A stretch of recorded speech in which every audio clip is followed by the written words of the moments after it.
سلام و درود خدمت همه نجیب زادگان همیشه پیروز، ایرانیای با معرفت درجه یک. من رضا ناجیم و خیلی خوش اومدین به چنل سیاست و میدان. امروز میخوایم در مورد حمله موشکی هند به پاکستان صحبت بکنیم و از همین ابتدای کار یادتون نره که سابسکرایب کنید و دکمه زنگوله رو فشار بدید. حدود چند ماه قبل بود که چند تا توریست هندی توی پاکستان کشته شدن و هند هم بعدش گفت که این اقدام رو تلافی میکنه. البته پاکستان چیزی رو گردن نگرفت تا دیشب که خبر حمله هند به پاکستان رو شنیدم.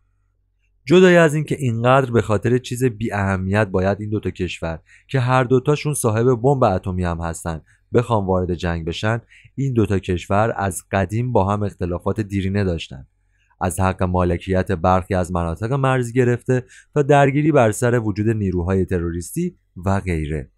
اما اینکه بخوان مستقیم با هم وارد جنگ بشن سابقه نداشته.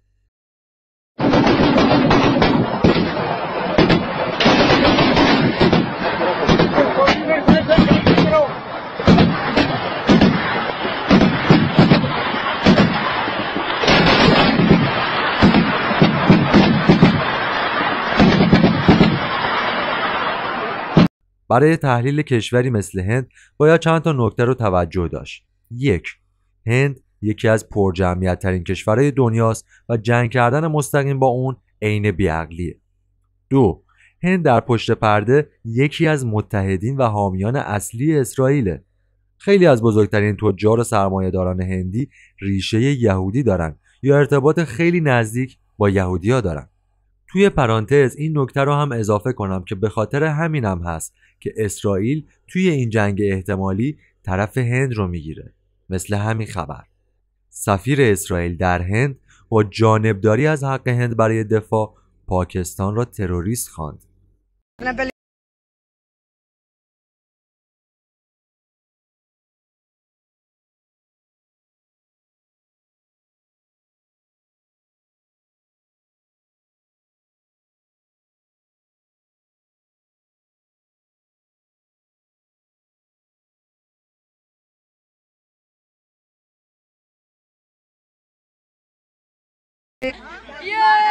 سه، هند کشور اتمیه و در صورت ادامه پیدا کردن جنگ احتمال خیلی زیاد از بمب اتمی استفاده کنه.